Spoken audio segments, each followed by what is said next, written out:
Yeah, if I seem a little off tonight, so I've been working, as you know, on Johnny Depp and Amber Heard videos on my other project. Right. And I have listened to Amber yell at Johnny Depp for so many hours, like 12 hours. At the trial, like are they yelling at the trial? I have no clue what is a Well, it's recordings too from their life when they weren't on the stand. So like on Alexa or something just or they where. started recording themselves arguing, and it's a lot of what's used in the trial. So I'm making these videos using that audio, and I'm just constantly listening to her yell at him, and I think it's honestly starting to affect me a little bit. So Are you the one person on Amber Heard's side or no? no. um Okay. I try to be fair-ish in the content, but it's hard. It's hard to do. But Yeah, because she seems awful. yeah, and I hear it just, it's ringing in my mind right now, her voice just telling Johnny Depp how terrible he is and how great she is. And I don't know, man. I'm working on kind of a two-part video right now, so it'll be two separate videos, about an hour total. And I think I'm taking a break after that. I just can't do her yelling anymore. You've heard enough. Well done. Well done. Thank you for the laugh. I need it because, man, it's dour. I literally couldn't care less about these two human beings. Yeah, the only reason I care about it is because so many people are watching it, and Right. there's a lot about the psychology of society within this trial. You know, how men are treated and women are treated as victims. I think it says more, or there's more to it, I guess, which is why I'm trying to do content about it. See if I can weigh in, I guess. Yeah. But anyway, we are not here today to talk about Johnny Depp and Amber Heard, because I would love for the next hour to not talk about Johnny Depp and Amber Heard. If we could please talk about some anime, that would be great. All right, let's do it.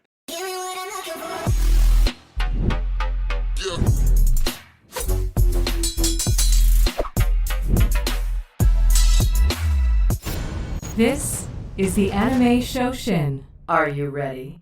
Hello and welcome to Anime Shoshin. I'm Merv and this is my buddy Blake. Hello. And today we're talking about Spy Times Family, I'm told. Oh, yeah. It's supposed to be said. Could be. Someone was reprimanding people on Twitter for calling it Spy X Family. Yeah. But it's Spy Times Family, I suppose. Spy Times Family makes more anime sense, I guess. But I also think if you are reprimanding people for calling it Spy X Family, when most normal people would have zero frame of reference as to the ability to determine that it's Spy Times Family, then I think that person needs to. I'm gonna use the fancy new word or term. That person needs to go touch some grass. I've never heard that term. Really? Does that mean, is that a pot thing? No, it's like get out of your basement and get out in the world because you're too hung up on. Oh, I see. Yeah, That makes more sense. yeah, I was calling it Spy Family because I thought the X was like decoration. yeah. So I was Right. even more wrong. Well, here's the thing. There's that show Hunter x Hunter, and no one calls it Hunter times Hunter. So even from a best educated guess standpoint, you would call it Spy X Family. Is it supposed to be Hunter times Hunter? No, Okay. no. I've never heard that anyway in my life. Hey team, Blake here with a little bit of an interjection here. I did a little bit of research after we recorded this episode, and I learned that the Japanese call Hunter x Hunter Hunter Hunter. The X is silent, which I found very interesting because every English speaking person calls it Hunter x Hunter. Why? Because that's a sweet name. So really, Spy X Family, Spy Times Family, it might just be in Japan, Spy Family. Something to consider. Anyway, back to the show. Yeah. You should go on Twitter and ask that person. Be like, so if it's Spy Times Family, does that mean it's Hunter times Hunter? Right. They'd probably be like, yes. See if they cry. I don't know. I didn't even really interact. I was just like, oh, that's interesting. Yeah. So anyway, let's start with our rating, right? Some John Ken Pon. Okay. Will you recommend this to us? First comes Rock. John Ken Pon. All right, are you ready for this? Yep. All right, here we go. First comes Rock. John Ken Pon. I'm going 5 on this guy. Nice. I love that you went 5 on it. I really like this a lot. I'm giving it a 4.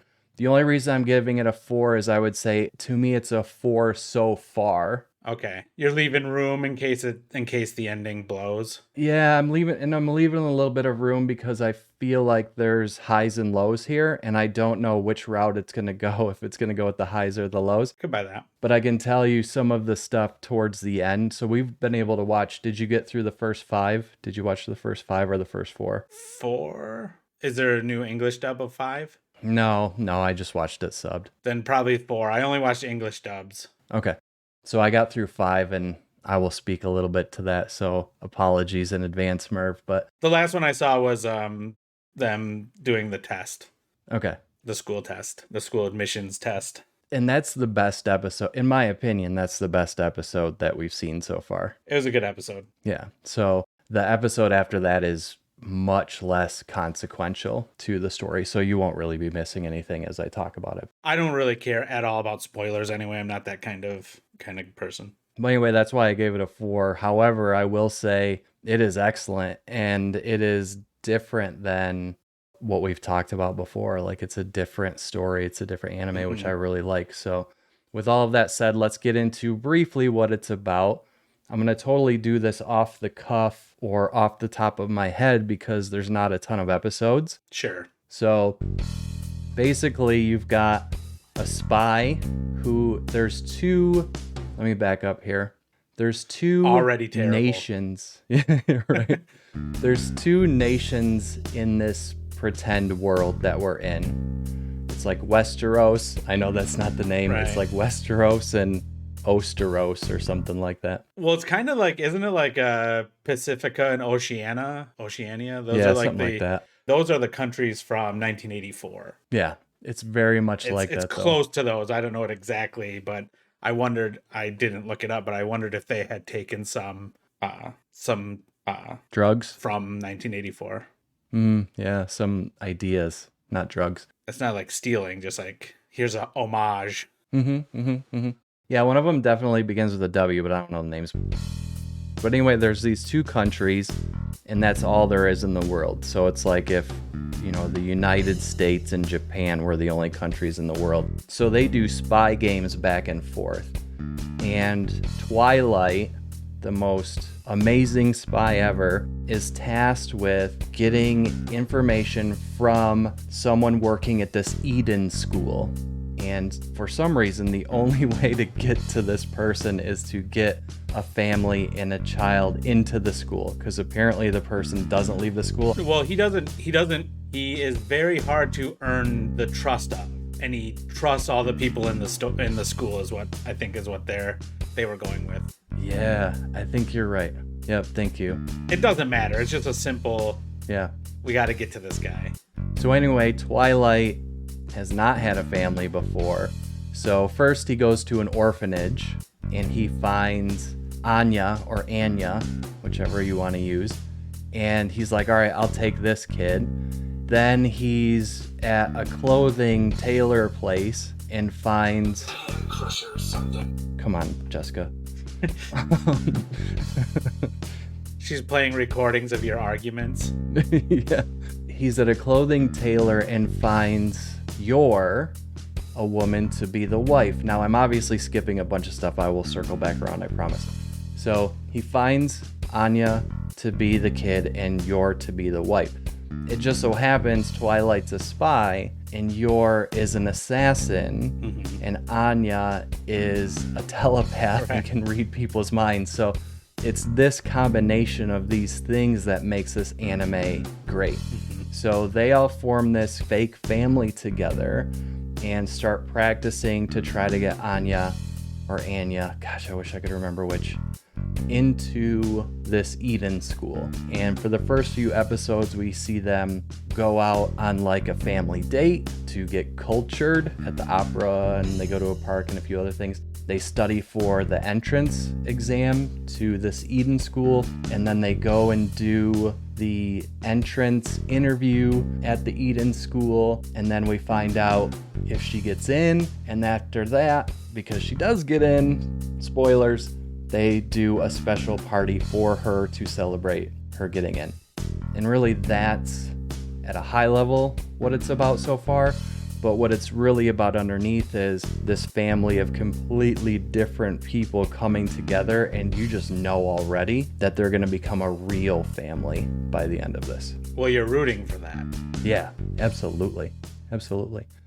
So with all of that said, Merv, why don't you tell us how they're doing so far with Spy X Family from a writer's perspective?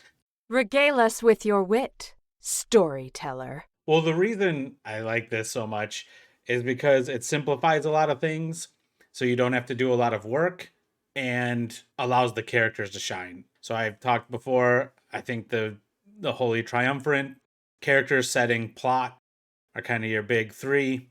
And if you do two of them overly complicated, people will get lost. All three of them, forget about it.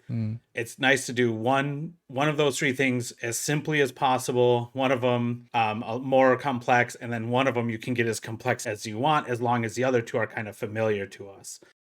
So is setting, sorry to interrupt, but is setting the simple one in this? Setting is simple, is extremely simple. Like you said, two countries, they're doing spy stuff. Yeah. We know this stuff. The plot is a little more complex, but also quite simple, and it's archetypal, so we recognize it.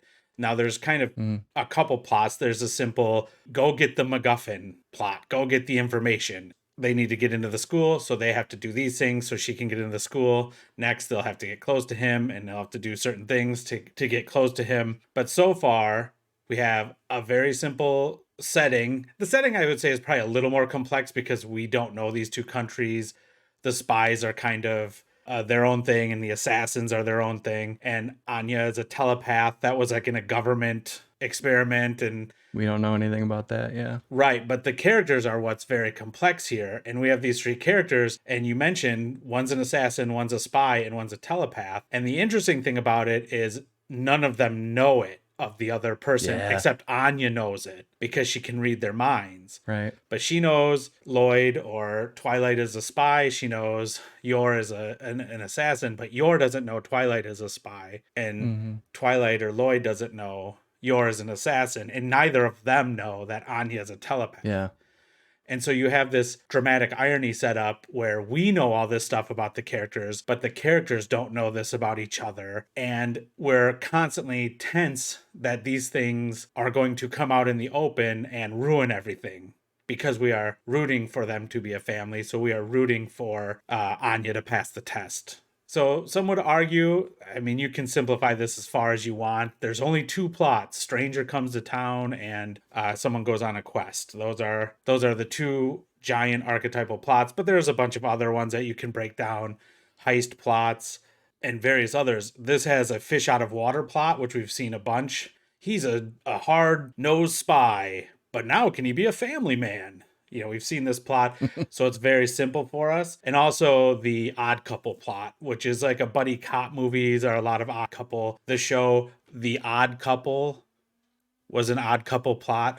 It's from like the 70s or something. It's even like before my time. But so we have these things that we've kind of seen before, so they're familiar to us, and that's not a bad thing. Especially like my students or younger writers will try to be like, oh, but the plot has this twist and this turn, but this character is really thinking about this and that, and this world I've built is so complex, and it's just too much for a reader to take in or an audience to take in. But it's a relatively simple plot that we're familiar with, and so you can hang these complex characters and complex character relations on that plot, and we don't get lost. Well, and it's interesting what you said about the setting and how it could be complex because of all these things we don't know. But right now, we know just enough to understand and keep it simple. And it very much reminds me of Ranking of Kings in that way, because it started off Ranking of Kings, the setting was very simple. Right. And then as we got, used to the characters and learned about the characters, then things about the setting and the world were allowed to get more complex. And I think this is something that a lot of anime does really well, obviously, because this is the same thing. Yes. Where our setting is simple now to allow the characters to be complex, but once we get used to the characters, then I'm sure more complexity will come out of the setting. Yeah, for sure. And right now, the plot is so simple. It's like such a simple MacGuffin. Go get the information. Go get the item. Go get the secret dagger that leads you to the chest, that leads you to the map, that leads you to the mountain, that leads you to the underground cave, that leads you to the tomb, that leads you to the scepter you needed. Well done. And now, once we get a handle on all these characters, then we can start to learn things about, like, well, if Anya's a telepath, are there more telepaths? Are there other powers people might have? We have these two, and I will not be shocked if in episode 8, 9, or 10, a whole new like spy organization gets dropped in here, and they're working for this other country that we didn't know about and that they didn't know about yet. And that'd be fine, because now we see this new complexity, and it could be something like an obstacle for our characters to overcome. So, this new country steps in and have assassinated the person that Twilight is trying to get the information from. You can start to play around with it a little bit more. So, what's a movie that people might be familiar with that all three are overly complex, so it failed?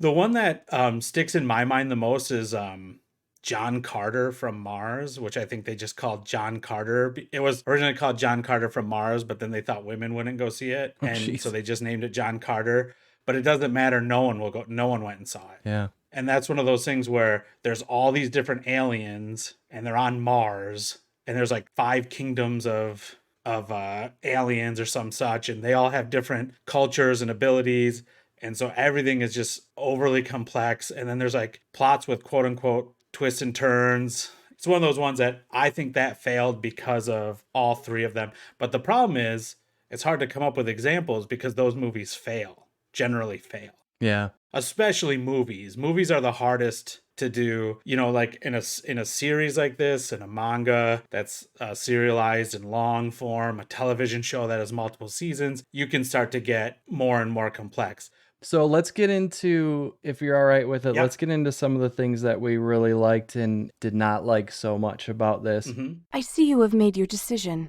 Now let's see you enforce it. I'm going to start with just a simple visual one because, as you know, and anyone who's listened to us, the visual aspect of things, the action, the cool factor, I do give credence and points to that. And there's this moment in the 4th episode where all of these animals are charging the school during the interview. And it was funny because one of the headmasters or dorm masters or whatever was like, did we do that to test them? And they're like, no, that actually just happened. Right. Not on purpose. But anyway, all these animals are charging him, and there's this one cow, bull, whatever, that's the leader.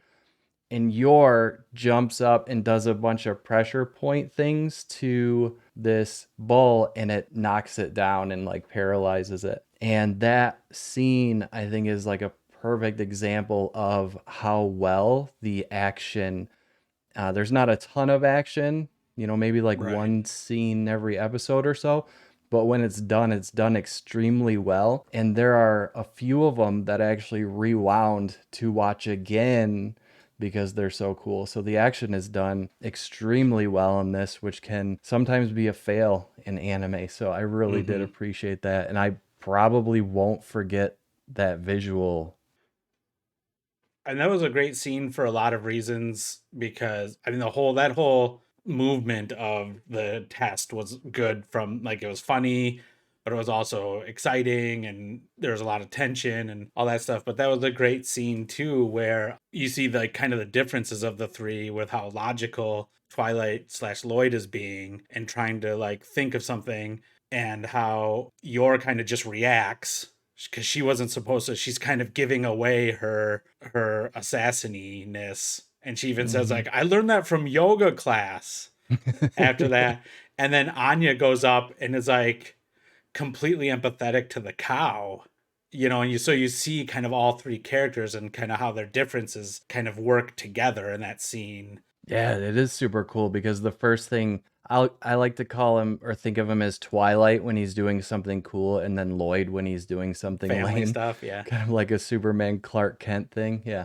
So Twilight at the beginning is thinking about, okay, how can I handle this? I've got my gun in my bag, but that won't be good for the test. He's Hmm. trying to analyze it, and then Yor is all action, and then yeah, Anya is all empathy. Hmm. So I think that you're right. That is a very cool scene for all three of those characters. What's something you've got on your list? I'll stick with kind of the character stuff. And Lloyd, for one, I just want to mention that the last name he went with is Forger, Yeah, Forgers, which is just yeah. hilarious.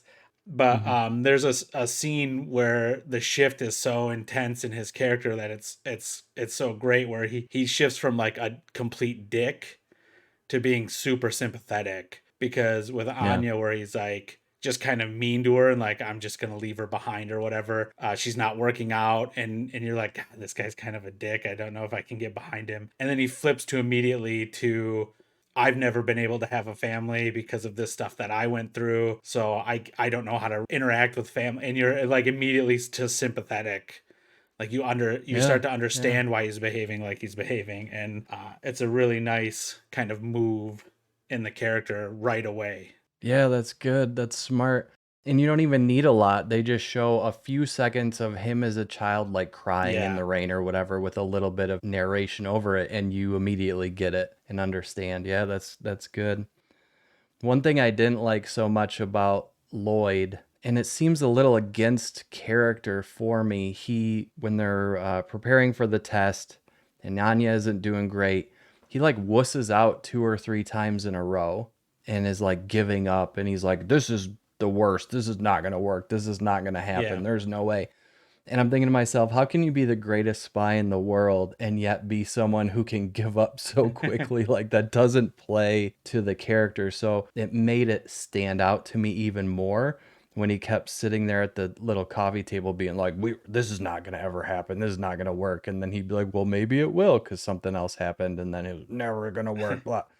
So I don't know, just it wasn't my favorite and it stood out like a sore thumb because to me it went against character. I don't think it went against his character because he is so used to doing everything on his own, and he expects the people around him to fail. Like that's kind of his character, is like, if I'm not doing it, it's gonna get done wrong, incorrectly. Mhm. And so that's why those moments when like Yor takes over and does like the pressure points thing, and he's like, oh, straight, because he felt all the pressure that he has to do it on his own, and he had all the pressure to teach Yeah. Anya and stuff. And so when he has to rely on other people, I think we see him just kind of give up or expect the worst, which is, from his past and likely probably something we'll see. In his arc, right? Like he has to learn, Yeah. he'll have to Yeah. learn to rely on family instead of just be on his own.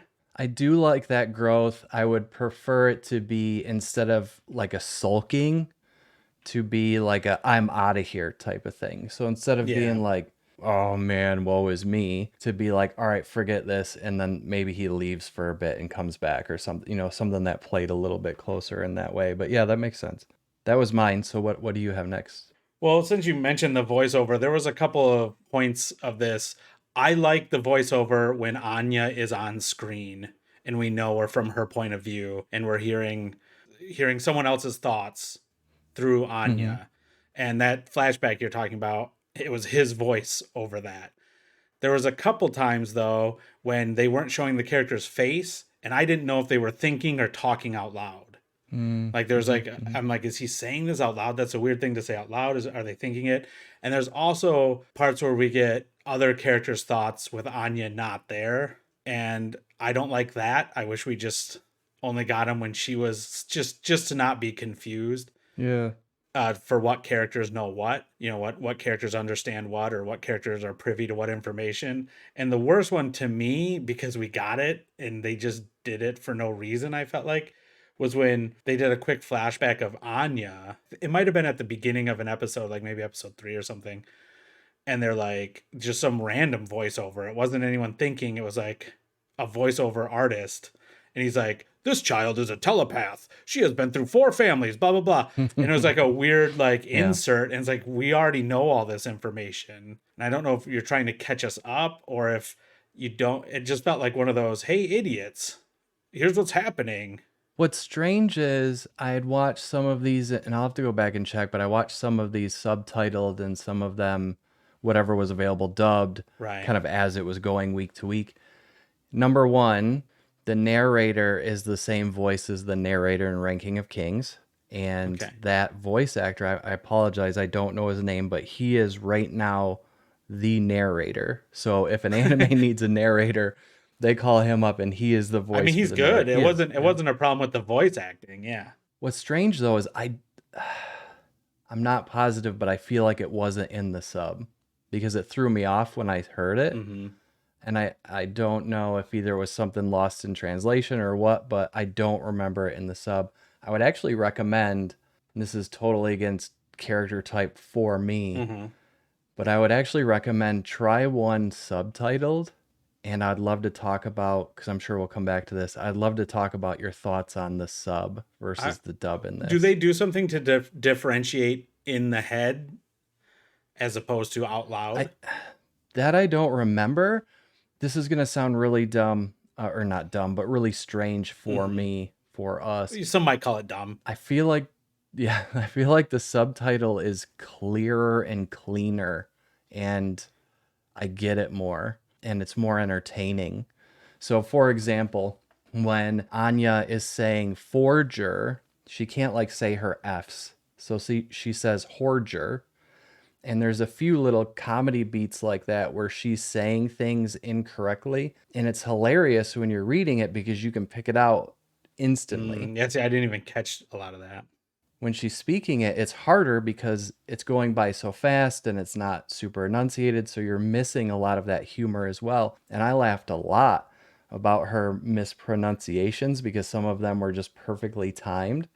And even in the interview, being able to read things, like there's a part where she talks about, they ask her like, how would you get through whatever? And she's like, I would go through the jungle with no supplies and blah, The blah, spy blah. show Right? or whatever, yeah. Yeah. And in the dub, it goes by super fast and it's a little hard to pick up what's being said. But in the sub, you know exactly what she said. And the comedy landed harder for me. So I that's found interesting. myself laughing more in the subtitled version, which blows my mind. I'm going to put this out there as a diss then, is I don't care for Anya's voice actress. Yeah, you're not wrong. I like it's not bad, and like the acting is fine, like the inflection and stuff. It's just like for me doing the little kid voice, somewhere along the line we went from Peanuts, which I think is like the ultimate of little kid voices, to this like really breathy baby talk kind of for 5-6-year-olds.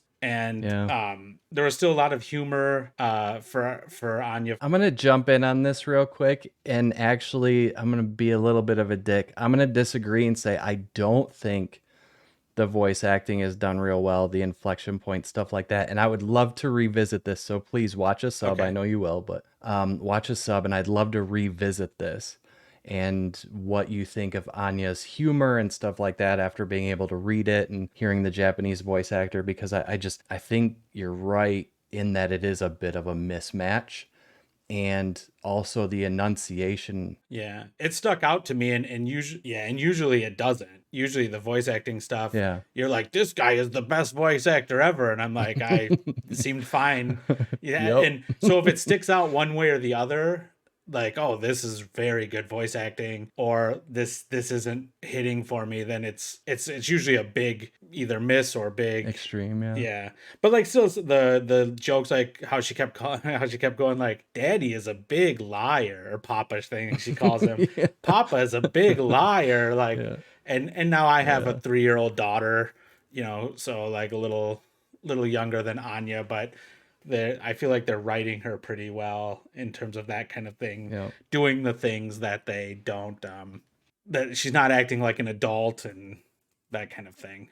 One of my favorites for sure is the interview at the end of episode 4 where Twilight ends up breaking the desk in front of that headmaster that's being a jerk and asking all those mean questions, and seeing the family defend each other and fight for each other's kind of honor and all that. I got a lot of feels in that scene. And what I've got down here in my notes is that if that's any indication of where this series is going, my next score will be a 5 without even thinking about it. Like that was such a great scene to me. I really enjoyed it. One of the things I really don't like in general is when two people fall in love because they have either the same sexual orientation or mismatch sexual parts. And so they just fall in love. And these characters, we're seeing how the relationship builds and what they kind of need, what each of them needs to kind of forge that relationship. And there's a great scene. I think it's that scene, but it's a little earlier. I think it's that same scene that I've written down. And Twilight or Lloyd at this juncture, Lloyd is like, when they are picking on Anya and Yor, he's like, why am I getting so angry?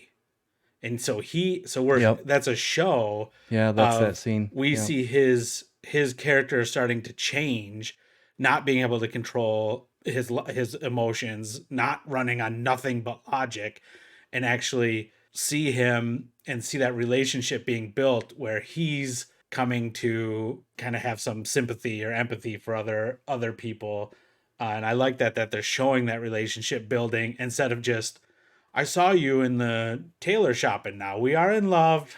Yeah, I was going to say if this was something created in the West like a decade ago, they would have already have slept together at least 4 times. Yeah, well, you have to. That used to be the Western kind of iconography for love. It's like, oh, these two slept Yeah. together. Now we know they're in love. Yeah. See, that proves it. Can't do that anymore, but No, that's what I was just gonna say. If it was made today, they would be friend zoned and they right, would never get together. So right, what's great is and there would be no interest. we know this is gonna be done right and that they will end up being together. We're rooting for that. Hmm. The other thing based on what you said though is there's that scene where he had just got done thinking like, why do I care? Why do I care what that they're being offended or whatever, insulted?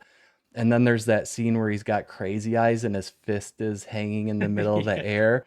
And that one headmaster is being such a jerk, and you're thinking in your heart of hearts, you're like, just deck that right. dude, just knock him out. And then you hear wham, and the table's all destroyed, and the guy's like, And then there is a mosquito in there. Yeah, there Like he sure says, is. there's a mosquito. The first time I looked at that, I thought it was just a ploy. But then if you look, he did Yeah, find a mosquito. And I'm like, that is some quick thinking right right. It there. was pretty funny, and plus, it gave you like that shocking revelation, that twist from excitement and relief. Oh yeah, he punched him. To, oh, he didn't punch him. Mm, But it's still trouble. Oh no, there's a mosquito. Like, there's some humor. So it's like just a lot of yeah. quick shifts, which this show does a lot and does correctly. Yeah. One thing I didn't like so much, and I don't know, maybe it'll come up later. Maybe it'll be an Easter egg. I feel like if it is, it's kind of a lame one. But did you notice they cut to underneath the table a lot? And there was like a bug, like an audio recording device. Yeah, no, he had planted that. Yeah, he planted that and was listening to it beforehand, to the interview previously, and then coaching Anya on the answers. Yeah, yeah. And that makes sense. Why was it overcut to in that scene? I don't know. Maybe it was just filler, but My thought was it will come back later. yeah. Like, he will use that. He will either use that device again or find in something in that office. Yeah, I hope it does. I hope it does in a cool way. Here's one way that might be cool now that you're saying this. But he smashed that table, right? So what if someone's picking up the pieces of that table and they find the bug and then there's this tension because, someone's finding out that there's a spy in the MIT. Right, yeah.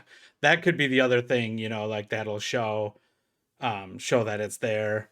And it'd be easy to explain too, because Twilight, you'd have to explain it because we know he's the world's best spy, but it can create tension in the characters too, because he can say, wait a minute, I left the bug behind. I would have never done that if I didn't have if I didn't have to pay attention to what these Yeah. two are doing, if I didn't have to worry about these people ruining it, I shouldn't get so close to them, so on and so forth. What's next on your list? They had me put something on my disses, and then move it to my likes because they anticipated my Oh, nice. questions as an audience member, and then explained it fairly simply. And it was when he was like, I need to find a wife, in his like Q, his little contact, that's a 007, a James Bond reference.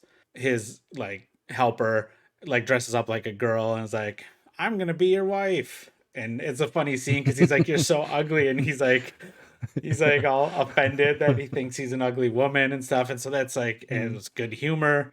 But I was like, there's not like female spies. And then a little bit later, someone asked that out loud. Why can't any of the female Yeah. spies do it? And they explain why they can't. I don't remember, as a plotty reason, but it was satisfactory for me. And it was something, and it's something, as soon as it happened, I was like, cross off my disses, put that in, because there's so often when you watch a show like this, or read a book or watch a movie or something like that, there's a very simple question in your head and they never address it. And usually those are a lot of times they are kind of what we call like reviewer critiques, which I have one coming up. And again, they just very simply, someone asks it as an audience surrogate, they explain it in one sentence and we move on, and I'm satisfied. I don't have that question. I don't have to think about it. It's not gnawing at the back of my brain. Well, and probably beyond satisfied, probably impressed, because so often that those types of details get missed, right? Yeah. Yeah, my last two disses are pretty dumb, or I'll say they're super dumb. But first, I have a like. The surprise cuteness gets me every time in this show. And what do I mean by that? Anya gets the acceptance call to Eden and turns around, and there's Lloyd with like a confetti bomb, and it's just like pop, and the confetti all goes everywhere, and it's just this super cute moment that was a surprise that came out of nowhere and totally got me. So there's a ton of these in there. It's got a ton of surprise cuteness, and it gets me every single time. I love it. Well, that's one of those things. There was another anime that we talked about that had this built in. Maybe it was Odd Taxi. I don't remember exactly, but we're talking about a super spy who's trying to get information to ruin a country, an assassin who has killed many, many people. What's her code name? Like, Yeah, it's something cool. yeah, she has I a can't sweet, remember though either. sweet nickname that is, it's so awesome we can't even remember it. I'm happy I remembered all the names of the characters. I have But them written on a list right here. what's cool is they're all pretty simple too. Yes, and very different. It's not Yeah, your yep. Yugi and Yanya. So it's easy enough for me. Thorn Princess. Thorn Princess. Thorn there it is. I knew it Princess. had like a needly thing in it.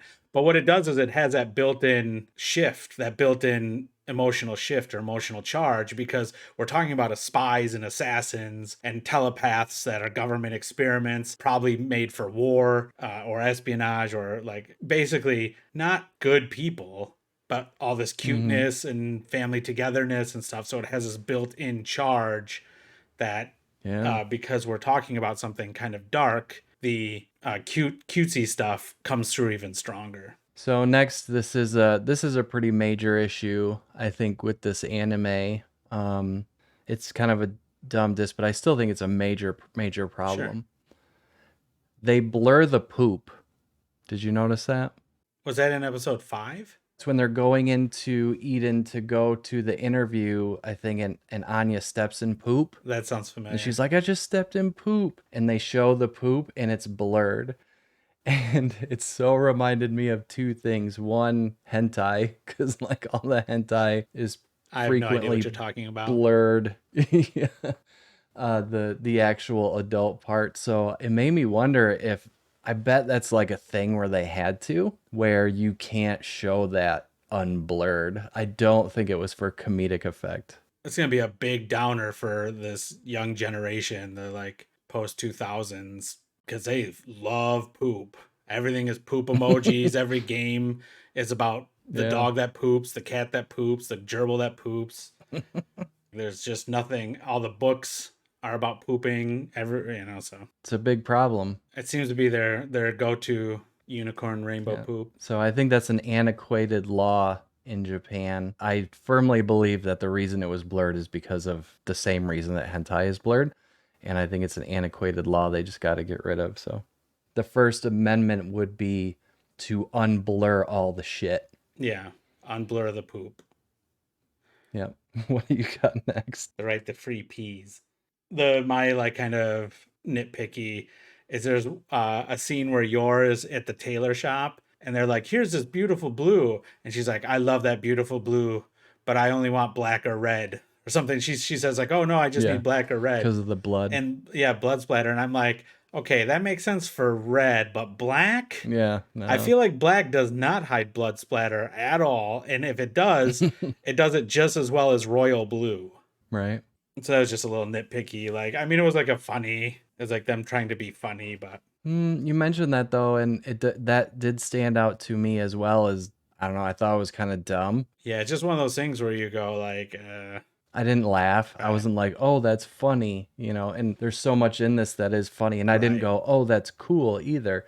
Cool was when they're at the park and that purse snatcher snatches the grandma's purse and Yor hops over the hill and goes running down and like chasing after. And then, Twilight jumps and mhm. Anya helps out. And that was something cool Yor did. Yor did a ton of cool things. I didn't think the whole blood splatter was cool.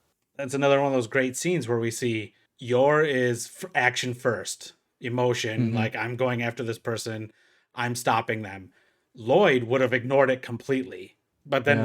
once Yor gets involved, he's like, okay, I'll stand up here and get a good vantage point and assess the situation. And then Anya has to kind of pretend she's not a telepath because she doesn't want anyone to know. So she starts asking for cake from the bakery Yeah. where she sees the guy. And the cool thing, I love that situation that happens a couple times where she gets overwhelmed by other people's thoughts and like passes Yeah. out because it's like just too much stimulation. It's like the weakness over power. Right. It's like the kryptonite. Yeah, I like that a lot too. And I also like how you're being action first and Twilight being more trepidatious, likes to think things through first. That plays against stereotypes. And in a lesser piece of storytelling, they would have to tell you all the time about that and about Oh, how right. great they are because they're playing against stereotypes.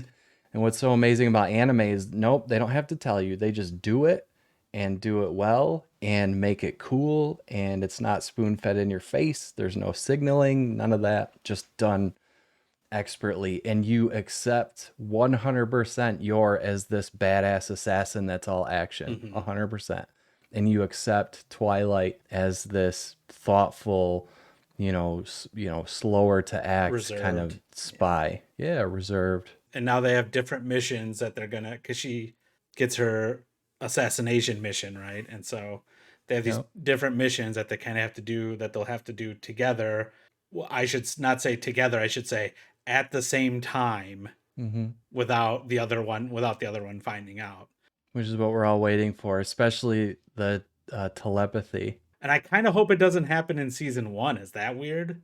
Yeah, but that's good. That is very weird, but that's good. It's weird for me because I usually like a season to be like, but the Mhm. season can be easily ended with you probably have to do one of them. Like someone has to, like, Lloyd finds the needle swords, at the end of the Yeah. season, or Yor figures out Anya's a telepath. Like you have to do that, but I hope they're not all, whoa, we all figured it out. And Yeah, because then it's all kind of done. Yeah. Right. And this is good enough to where we would like to see it go on for sure. And there's enough to this world. You mentioned, and I talked about a few as well, some of the places they could take this story and really expand this universe, this world. And so, yeah. Well, and it's so easy when you have these kind of characters, because season 2 can be Yor gets this person that 17 of the best assassins have tried to kill them and couldn't do it, and now you're the only one left that might be able to do it.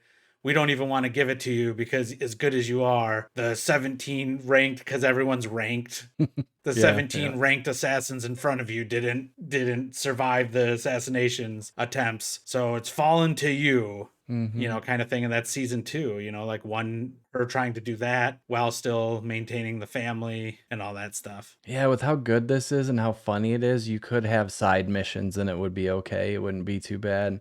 I do have one more diss, and that is the end tricks me 100% of the time. So what do I mean by this? I'm sure you'd agree that there's a ton of scenes in this show where it's a close-up of Anya's face with the big eyes, Yeah. right? And it's usually, and then she'll start thinking. So it's just constantly happening. There's like glitter going on. Yeah, where there's a close-up of her face. The end credits of the show start with a close-up of her face. So every single time the show gets to the end, it does that close-up of her face, and I think, oh, there's more story, there's more episode, and then it's done, and I'm sad. Like every time it does a close-up of her face, I'm like, okay, cool, what's she gonna be thinking now? And then it's, roll credits or whatever. I'm like, damn it got me again. This reminds me of my favorite short story / novella of all time, and one of the reasons is I can never repeat this process of what happened. So at this point, and this was, I don't know, this was probably 10 years ago that I read this, maybe 15 years ago.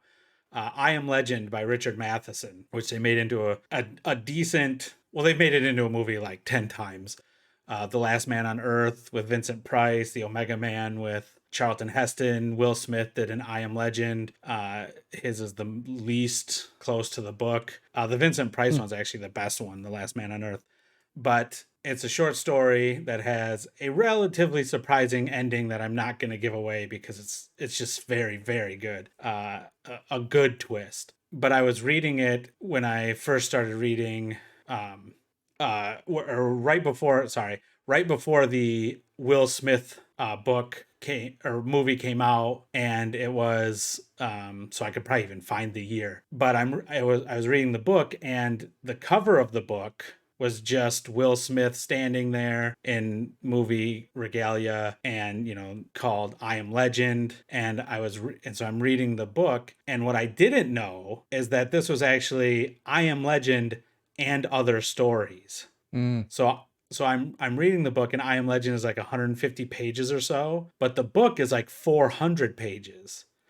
So I'm Okay, I see where you're going. reading, Yeah. and I'm thinking I still have 250 pages to go, and the story ends. And it was like, wow, this is it's so shocking, and it's such a good twist. And I thought there was so much more to go that it's like an experience I can never, there's no way to replicate that experience of being tricked, for one, because short story collections don't sell as well, even though Matheson is like one of like the top, maybe the top short story. Stephen King is quoted as saying, if there is no Richard Matheson, there is no Stephen King. And he's right, because he ripped off a lot. I mean, paid homage a lot to Homage, to Matheson. Well, and what makes it worse is we are watching this week to week, or I've been watching it week to week. So when that end tricks me, it's even worse, because it's not like I can just go to the next episode. I've got to wait a week. So it is a little more frustrating when we do these like halfway ones, because it's like, well, I just kind of want to watch the rest of the season. Yeah. And not wait. But it's good. And it used to be everything was episodic, because you might just, when we were younger, back in the early 2000s, olden days, when we were very young, but back in the 80s and 90s, you'd watch a show. It'd have to be episodic, because you might miss a week, because it was like Thursdays at 9. And if you're not here Thursday at 9, sorry, you're out of luck. Yeah. So now shows have the kind of bigger arcs, and they're not episodic as much. And the full stories had to come from the movies. Yeah. That's a good point. That's a good point. Do you have anything else on your list? Because that was my list. Oh yes, one quick thing, and this is kind of the antithesis to my hide blood on black kind of this little tidbit that I really liked, is that it's the spy network. I don't know if it's the spy or the assassination network, but their symbol is the Illuminati symbol, but with like a bored eye, like it's like looking off, like just kind of the bored Illuminati, and that like kind of made me chuckle. Yeah, that is cool imagery. Well, look, I'm going to keep watching this. I think we should probably we'll come back talk about it again once this is done. I mean, I'm going to be watching it anyway, so we might as well talk about it. I'm sure you will be too. So thank you everyone for listening. If I were to say a couple things about this, one, if you haven't watched Spy X Family, and I don't care, I'm going to call it Spy X Family, and Twitter trolls can come after me en masse. Yeah, they can just go to at Anime Show Shin Pod and just make fun of us and just all rail. that they want. Yep, absolutely. No press is bad press. So yeah, Spy X Family, definitely watch it. And I will also say the other big one that a lot of people are talking about right now is Tamagotchi game. Merv, I'm sure you might have seen people talking about this. Spy X Family is 18 times better than Tamagotchi game. Was it called Tamagotchi game? I thought it had is Tamagotchi. Wasn't it like Tom Bogotchi or something? That wasn't. Maybe it's not. Maybe I just misread it. I think it's literally Is it just literally Tamagotchi? Tamagotchi. There was another one I saw that I don't know if it's new or people were talking about it, but it reminded me of your favorite animes with the super long titles. And of course, I can't remember it, but it's something like dating sim. The mobs get angry when you do something. It's not nearly as funny if I could actually remember the title, but yeah, no, I saw that one too. It's like My Life in a Dating Sim or something like that. yeah, and that has like it just keeps going. Yeah, but yeah, Tamagotchi, Tamdogotchi, whatever it's called, not near as good, and that's probably why I haven't watched that one. Don't. Yeah. I don't know. Maybe we could watch it if we wanted something to make fun of. If we were gonna do something about it, then I would watch it. Yeah, but is it for more for kids or no? No, it's the opposite. It's it's like trying to be adult themes, and I don't know, man. It's not my cup of tea. Who knows? You might love it. That stranger things have happened, but I find pretty much everybody in that show highly unlikable. Yeah. And when that happens, it's hard to have the drive to continue to watch. I have that 100%. I need someone that I'm rooting for. Yep. Anyway, anything else you want to say to anyone else about Spy X Family? Nope, that is everything.